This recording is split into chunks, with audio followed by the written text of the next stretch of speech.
Hope everyone had a great Christmas. If you guys celebrate that, me and my family, we had a good one.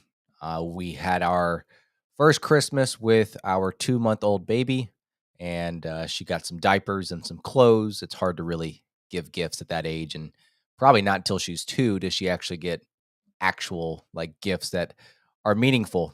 A lot of times they're just things that you need at this point.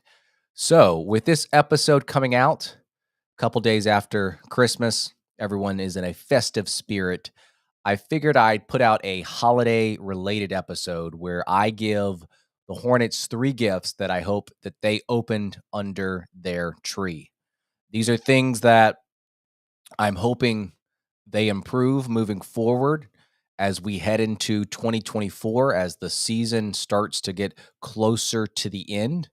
I do not expect all of these things to happen, but maybe if one of them do, one of these things comes true, it should produce for a more enjoyable viewing experience. I know the Hornets are in the middle of a West Coast trip right now, and these things always end up putting a lot of stress on the fans because it's a very difficult stretch in the Hornets season, and it typically comes around this time, around late December. So we're going to do that. I'm going to give 3 gifts to the Hornets. Hopefully, at least one of them comes true, or at least makes progress towards that.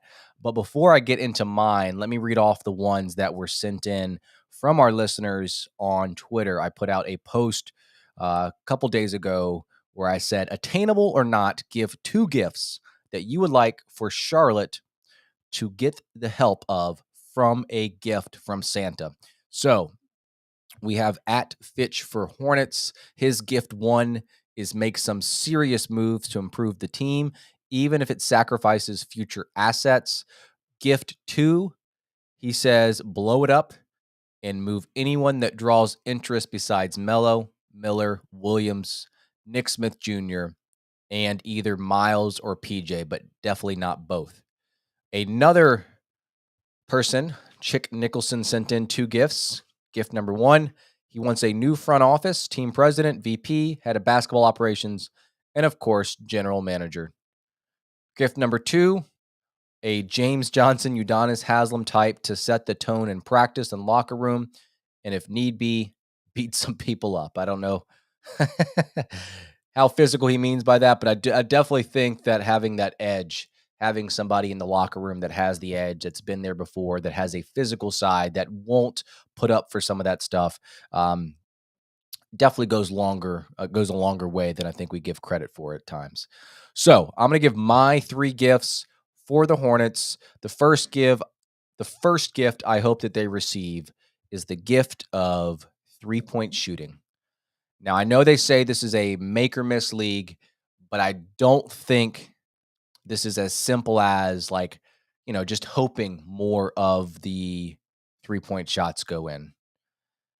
There's some variance throughout the course of the season, but I think this is a combination of a personnel issue, but they've also got to do a better job of getting volume of shots up from distance and creating those open looks. And it starts well before the shot goes up. This team offensively has got to find a way to collapse the defense, move the ball side to side on a more frequent basis to get the defense shifting. And when they get the looks, they can't second guess, and they just need to fire away. They need to take them. That's half the battle. The frequency in which the Hornets take 3-point shots is just too low for my liking. Now, there are certain players on this roster that I don't mind. Ish Smith, for example, I don't mind if they pass up a 3-point shot. Now, what they've got to do, though, they can't waste the space that is given to them, and they've got to create an advantage off this space that the defenders are probably sagging off them for a particular reason. If they just sit there with the ball in their hands and they don't use that advantage, then that's when it becomes detrimental to the team.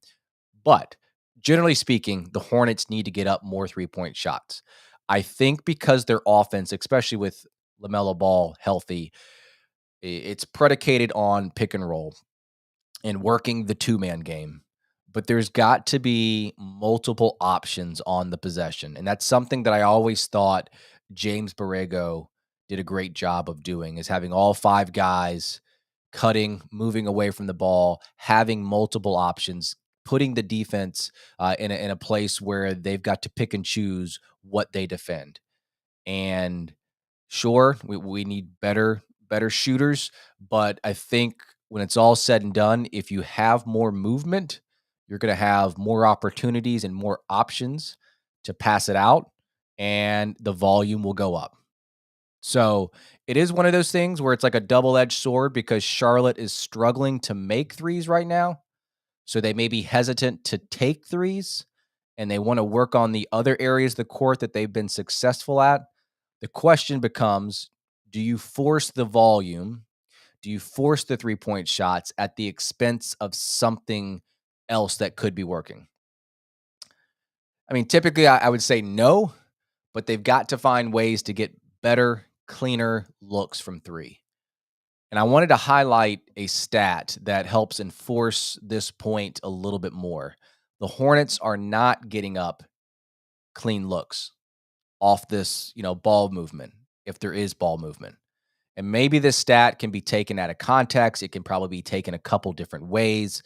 But when I view this stat, I do view it as a way, or at least one way to measure how good of looks the Hornets are getting, and are they getting enough catch and shoot looks to where they're catching it and shooting it fairly quickly. So regarding the 3-point field goal attempts that teams shoot with 2 seconds or less of touch time, meaning you catch the ball, 2 seconds or less, a shot goes up. The Hornets rank 29th in frequency. 30th, just to give you guys a heads up, 30th is the Clippers and 28th is the Sixers. So they're stuck between those two teams on the bottom three teams of the NBA. And when you look at those teams, both of those teams are very isolation heavy teams. You'd expect that their touch time per shot goes up. Hornets, they don't have isolation players. This to me has to mean that they aren't getting clean looks or they're hesitating. They don't feel comfortable to take a catch and shoot shot without hesitation. So, because they are not getting off quick looks from behind the arc, meaning 2 seconds or less of touch time, they could be hesitating. They could be pounding the rock a little bit. They could be defended in a spot to where they can't get off a good look. So, you want the players and the team to take good shots. I get that. And if they aren't open, you just don't want them heaving up shots to up the volume from deep. But I think this does speak to a larger issue of getting the defense moving more. They're in the bottom 10 in the NBA in total passes per game. They're in the bottom 5, bottom 7, somewhere around there on average seconds per touch. I mean, meaning it's on the higher end. So they are holding on to the ball when a player gets it a little bit longer. Players are not getting open. So I guess this gift of 3-point shooting is sounds simple. It's not. It really does speak to a larger issue, and it's the ball movement, it's the spacing, it's the ability to put up the volume from behind the arc, and that's what I want from this team. They definitely need better players from behind the arc. You've got Rozier, you've got Ball, who's injured right now, Gordon Hayward, Brandon Miller. They're good 3-point shooters, but they don't get it in a way that's like a 3-point specialist way. Now, maybe Terry Rozier is a guy, but because his role has changed a lot over the past 10 games because he's having to handle the ball, getting him off ball as a 3-point specialist, mover, spacer, whatever you want to call it, you're just not seeing it. Hayward can knock down threes. Ball can knock down threes. Miller can knock down threes, but it's not. I want the Hornets to find a guy this summer at the trade deadline, whenever, whose role is strictly to knock down threes and maybe hopefully has some ability on the other end as well. But, I want this specialist to come in, create gravity, not be afraid to move, get open, and get a shot. I think Miller obviously has that capability, but you're seeing, the way that he operates in the mid range as well. So, gift number one for the Hornets, 3-point shooting, but I guess more importantly, the stuff that leads up to the 3-point shot, the movement, the side to side movement, the getting everyone involved, making everyone an option on the play. Obviously, we've got some players on this roster that may want to pass up a three. But again, getting to that volume, I think will go a long way. But I think because they're not creating enough clean looks, they aren't able to shoot the ball as they want from behind the arc. All right, gift number 2. I hope that they open a gift that gives them the ability to get the ball inbounded, baseline or sideline. It seems like the Hornets have developed a trend where they struggle to get the ball in bounds. Now, I've not gone back and watched or rewatched every 5-second violation or every inbounds pass, but I've reviewed some of the recent ones. And I tend to think it's more on the design than it is the players or the inbounder. And maybe the players aren't going through the design of the play. And maybe I'm wrong, but it seems very vanilla. It seems very repetitive. And it doesn't seem like there's a lot of variation within these out of bounds plays. And I'm not speaking of like after timeout plays. I'm not speaking of ones that are drawn up on the clipboard to get a good shot. I'm just speaking about like the mundane get the ball in bounds, not after a timeout. I was speaking to Brian because him and I like to talk about, the X's and O's type of stuff. And he mentioned that he thinks that some of Clifford's end of game sidelines out of bound plays are more clever than maybe I'm giving him credit for. But I'm really just speaking more in general, just the in-game stuff where he's not drawing it up. And I think a lot of times we take for granted that the ball will be inbounded, but that hasn't always been the case with Charlotte this season. And from my standpoint, I see the initial action, or maybe the timing or the lack of options, that seems to fizzle out quickly. So if the initial action is not open, that player doesn't make another movement. The timing of where the other cuts are coming from doesn't seem to add up with the inbounder, and it just kind of fizzles out, and players are just kind of standing around. And Clifford likes to use UCLA screens and elevator screens to start the action, which is a good way to start. And I know we kind of use these terms without explaining them, but quickly to kind of explain what a UCLA cut is, it's when a player runs off a back screen around like the slot wing area towards the hoop, and they are on the same side of where the ball is. And a lot of times they can cut towards the basket, they can make a pass, and they can go in for a layup. And if that's there, I think the inbounder does need to make that pass, or the big can kind of pop out, and he's like the second option to get the ball in bounds. So that's like a UCLA cut. That's not typical for just an out of bounds play. You see it a lot within the offense as well. You'll see Clifford use elevator screens. That's where the player, typically the one, is coming from like the baseline and is coming up through two screeners up to the top, and the screeners kind of close that gap where he goes through, so that the guy that is guarding the primary cutter there is kind of stuck there. So these actions, like I said, are a good start to these out of bound plays, but there needs to be other options after the initial look is there or isn't there. And I can't say that I've rewatched every single inbounds play, but I typically find myself saying that these players make cuts, and then after that first cut or that first move, they stop and they wait. And when you wait, obviously it gives an opportunity for defenders to come back. And they don't typically, I don't see it. They don't typically make another cut or a screen.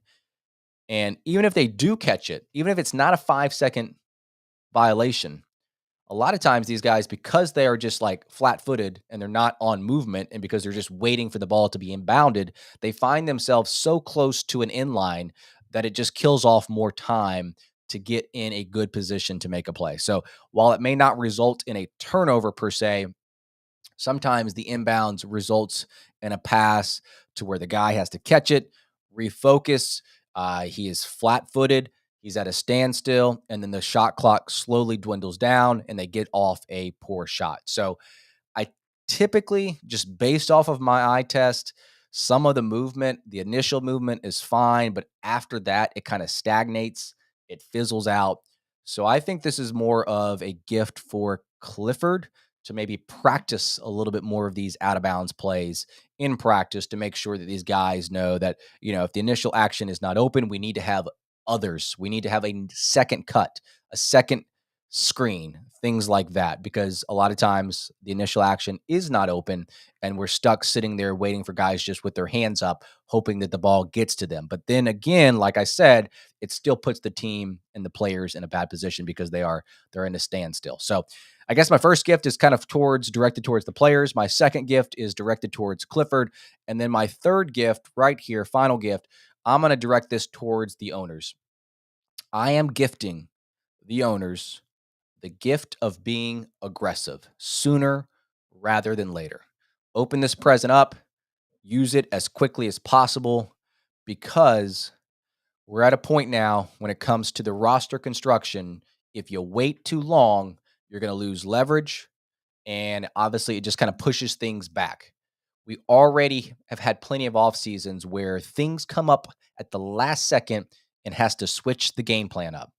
Steve Clifford hire switches the game plan up. That was not the first option. Miles Bridges, criminal activity right before free agency, switches the game plan up. They've got to get ahead of it. And Kupchak, for all the good that he has done in his tenure, feels like a lame duck GM. And just like those inbounds plays, it feels like his tenure is starting to fizzle out. If the owners wait until the summer to make changes, they are putting themselves behind the eight ball, and they've got less options to work with. You want to open your options up. They need to get ahead of the game, start making moves now, and that could include getting rid of some of the front office staff that have been left over, obviously, from MJ. They've got some decisions to make on players, and this season, as much as some fans are holding out hope, seems mostly lost. Feasibly, could they make the play-in? Sure, they could compete for that 10th spot, but even that seems like an uphill battle right now. And in the grand scheme of things, at the end of it all, would that be worth it? You don't want to necessarily not create winning habits by any means. I understand that. Like, you want to create a culture that is competitive and is competing. But that's what they're trying to do now. And with all the injuries and with all the other stuff that's going on, the team is not competing. And so this will be an uphill battle for Charlotte to make that 10th seed. So to me, the season is all but over. I know that there's plenty of games left to go. Maybe LaMelo comes back and changes the direction of the team. Like, you can never rule anything out. But like, just kind of looking ahead, try to get out ahead of this. The goal for this organization is not to be a 8, 9, 10 seed. Like, we don't want to be competing for the play-in every season just to say that we made the playoffs. To me, I know that everyone says the ultimate goal is to win the NBA championship, but the ultimate goal for Charlotte right now is to be closer to like a 5, 6 seed, a 4 seed even. Like, that's like, that's the goal for the short-term future. Being a top 3 seed, like, just seems so far away from what the Hornets can accomplish. But if they can put together a competitive, a consistent team, it's going to take some time, obviously, but they've got to start thinking ahead. Okay. Rozier, Hayward, Bridges, these are all players that we've mentioned on recent episodes that could be potential trade pieces. They have got value right now, some more than others. And if you wait to the last possible second, you are either losing value or you're losing the player for nothing, and you want to make sure that you have the leverage to make the trade. Get out ahead of it. I just don't think Kupchak is going to be the guy that gets the job done. For one, if Kupchak started to make these moves, maybe it would be an admission of poor roster construction, which I do tend to think that that's how this roster has played out. And then number two, Mitch hasn't proven to make these types of progressive moves that show some type of foresight.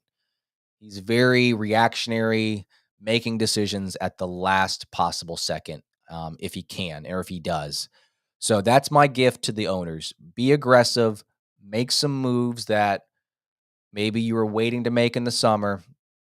I know they're trying to get their feet wet and not trying to ruffle anything or kind of make any aggressive moves that might create waves. But right now, when you look at the season, the Hornets at best, and I don't even think it's going to happen, at best would make the play in. I don't think that's going to happen. They are destined for the 12, 13 seed. In my opinion, the revolving door of injuries obviously have come back. Cody Martin comes back into play, and then more injuries start to pop up. Mark Williams, the Hornets are still waiting on him to return. So to get this team back to a fully healthy roster might take a month to get everyone into place. And then by then, with this West Coast trip and every other game that, follows, is just more time that these guys are not playing together. And, I think they have been a little bit unlucky in that, but I'm not going to use that as an excuse as to why this team is not where they need to be. So I'm going to rewind and give you guys my 3 gifts again. The gift number 1 to the team and the players is to improve 3-point shooting and the volume. And as I mentioned at the beginning, it's more than just, a make or miss league and hoping the shots go in. It's a lot of the stuff that leads up to the shot. Gift number 2 is given to Steve Clifford. Practice, practice, practice, inbounding the ball. Again, I'm not talking about after timeout plays. I'm just talking about the mundane, take for granted, slob and blob plays that are struggling or seem to be a struggle right now for the Hornets. And then my third gift for the Hornets is actually going to the owners. Be aggressive and do it sooner rather than later. So, hope you guys enjoyed this episode. I just wanted to give you guys a heads up of more content coming your way from me and from BuzzBeat. I recorded an episode with James Plowright at the All Hornets podcast where we did a pie chart of blame. Depending on when you're listening to this, it could be out right now as I'm speaking or in the next couple of days. I also will have an episode later this week where I bring on a guest to chat about the Suns as we preview that game between the Hornets and the Suns. Suns have not been playing good basketball, but the West Coast trip, as I always mention, is going to be a very difficult one for Charlotte. And again, if you appreciate what we do, like what we do, please give us a 5-star rating and a written review is kind of what we love the most on Apple Podcast. That's the easiest way and the quickest way to support us. Also, thanks to all our BuzzBeat Plus subscribers who were able to listen to this early and ad-free. If you want to take a look at that, go to our Substack. So stay tuned for all that type of stuff. This is Richie. We thank you guys for all the support you guys have given us. We're looking forward to